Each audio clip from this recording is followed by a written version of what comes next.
Bismillahirrahmanirrahim. Today we will have case quiz number 60, and this is the first time to record from my new office. Case data: 22 years old male, complaining of swelling of the third BIB joint of the right hand for the last 2.5 years. In fact, the patient have symmetrical swelling on the BIB proximal interphalangeal joint of the digits 3 and 4 bilaterally, but the main complaint is in the third BIB of the right side. The patient was previously diagnosed in another medical center as rheumatoid arthritis and received methotrexate, but the patient discontinued the treatment on his own as no benefit was obtained. The patient have no pain in the joint, so painless swelling of the joints with no morning stiffness and no night pains. On examination, the systemic examination was unremarkable.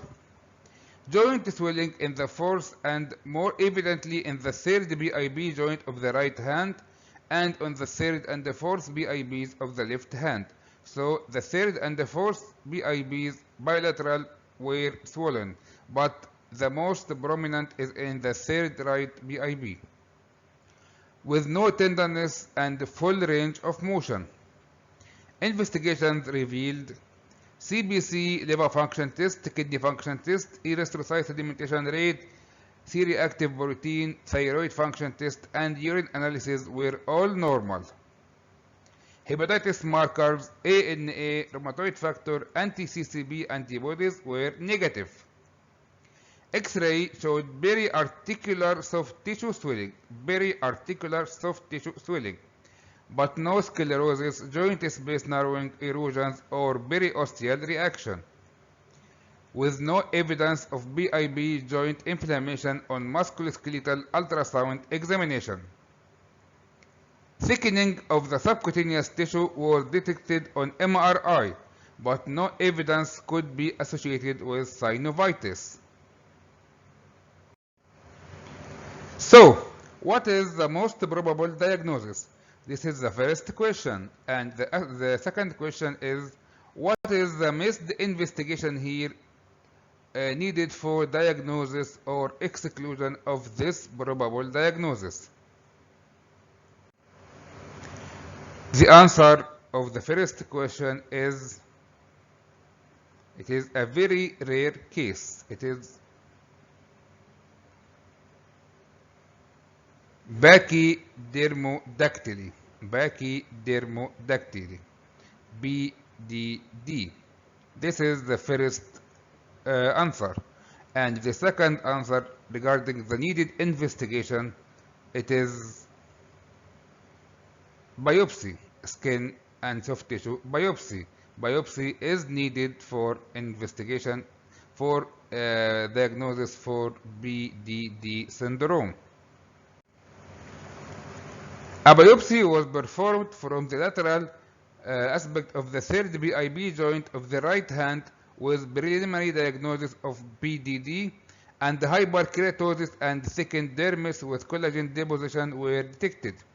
The patient was diagnosed with BDD after evaluation for clinical laboratory radiology and biopsy findings.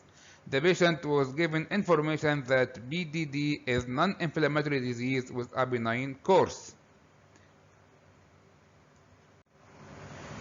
Here the hands of the patient. This figure shows photographic imaging of bilateral hands showing symmetrical swelling. Symmetrical swelling of the third and the fourth BIBs, especially in the third BIB of the right side, but painless with full range of motion.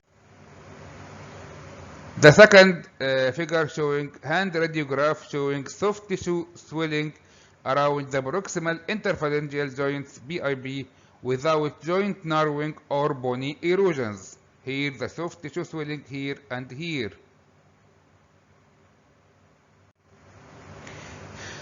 The third figure showing magnetic resonance imaging MRI reveals soft tissue swelling of the third to fourth proximal interphalangeal joints of the hand without articular or bony abnormalities. And the last figure shows skin biopsy specimen exhibit marked hyperkeratosis and thickened dermis with collagen deposition.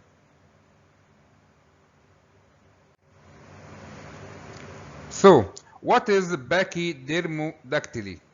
What is pachydermodactyly? BDD is a rare digital fibromatosis first reported by Bassex et al. In 1973, around 50 years ago, and was then named BDD by Verbov in 1975.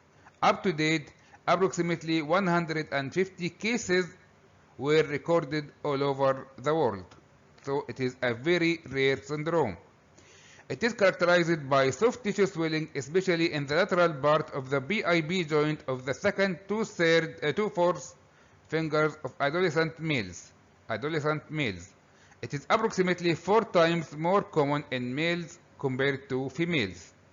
There are also familial cases as case reports in the literatures. Although the etiology is not fully understood, mechanical trauma is precipitating factor in 44% of the patient. Near half of the patient have previous history of mechanical trauma. Continuous pulling and docking of the finger can be seen in some occupations such as athletes, musicians, computer users, farm workers, and also in subjects with Asperger syndrome and obsessive compulsive disorders. Therefore, a psychiatric consultation is essential when the BDD syndrome is suspicious or diagnosed.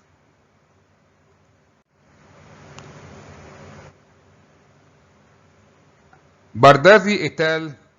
Defined BDD in 5 subtypes. The first is classical, which affect multiple joints and it is due to repeated microtrauma. The second type is localized, which affect only one joint.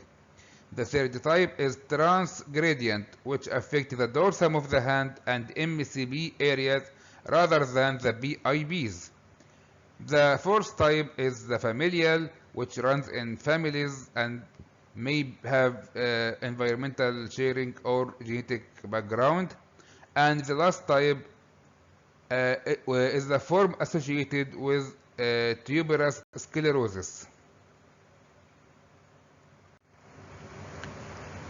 There is no specific laboratory findings for the diagnosis. The acute phase proteins are normal and there are no specific autoantibodies for the disease. No periarticular osteoporosis, periosteal reaction, erosion, osteophyte or cyst are observed on radiographs, only soft tissue swelling. No pathological findings such as synovitis, capsulitis, tendinitis, or hypervascularization apart from soft tissue swelling are found on MRI screening. In histopathological examination, BDD is characterized by hyperkeratosis and acanthosis in the epidermis and thick collagen bundles and increased fibroblasts in the dermis. The cytological appearance of the fibroblast is benign. There may be also mucin accumulation in the interstitium in varying degrees and the number of elastic fibers may be decreased. When collagen analysis is performed, the amount of collagen type 3 and 5 is higher than normal. Collagen fibers are less uniform and of smaller diameter in electron Chen et al. Proposed the diagnostic criteria of no symptoms of the patient, no morning stiffness, no pain with movement, and tenderness with palpation, finger swelling especially on the ulnar and radial side but not peripheral, normal laboratory tests, and only soft tissue swellings on the X-ray. In the differential diagnosis, there should be consideration of rheumatological diseases such as GIA, if before 16 years, or rheumatoid arthritis if after 16 years of age, bone disease such as spina ventosa and pachydermoperiostosis. Also skin disease such as knuckle pads and foreign body granuloma and genetic causes such as Simon's disease. All of these may be differential diagnosis of BDD syndrome. Regarding treatment, there is no universally accepted treatment options. It may be useful to avoid mechanical stimulation, as mechanical trauma may be the most predisposition for this case. Some cases improved with oral tranilast, intralesional triamcinolone injection, and surgical excision of the fibrotic tissues. Tranilast is an anti-allergic drug which inhibits collagen synthesis. Regarding this specific case, no treatment was applied to the current patient, but he had a habit of pulling his fingers. He was advised to discontinue this habit and the patient was referred to the psychiatric clinic for consultation. This is a true case, not just arbitrary case quiz. And if you request, I can send you the paper including this case record. The key points here are: pachydermodactyly is a rare benign disease. As it causes swelling in the PIB joints, the differential diagnosis must consider rheumatological diseases and primarily, of course, rheumatoid arthritis. But preserved function with no restricted range of motion, no morning stiffness, and no pathology determined with laboratory and imaging methods are significant characteristics for these cases.